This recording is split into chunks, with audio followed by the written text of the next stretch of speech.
Now here's how we can do voice commands on Android. So let's get started. If you are new here on Foxtecc, definitely subscribe for more tips and explanations like this one. So we basically have like two main routes we can take. It depends on your phone, of course, but we most definitely have both the accessibility features as well as the virtual assistant.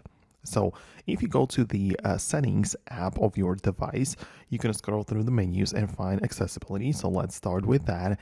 And there are the various different sections. We want to go to the interaction and dexterity. So you're gonna get it there.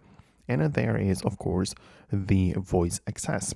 So you can tap that, make sure you enable it, and it's going to be very extensive in terms of the tutorials, right? So it's going to tell you what exactly you can do, and you can go through the settings and browse the different commands. It's going to tell you what exactly you can do and so on. So you can see that you can kind of like learn how to use it, but the most important part is to turn it on, allow all of the things that need to be allowed, like the permissions and stuff, and you should be able to use voice commands.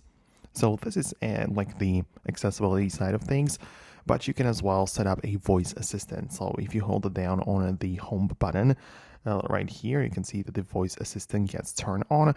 It depends on which one you are actually using, because inside of the settings, you can usually pick, like on the Samsung, I can choose Bixby as well as Google Assistant and even more. So that's a different thing. Like if I go to the apps section and choose the default apps, you can see that the digital assistant app can be selected right here. So I actually have like 4 options to pick between.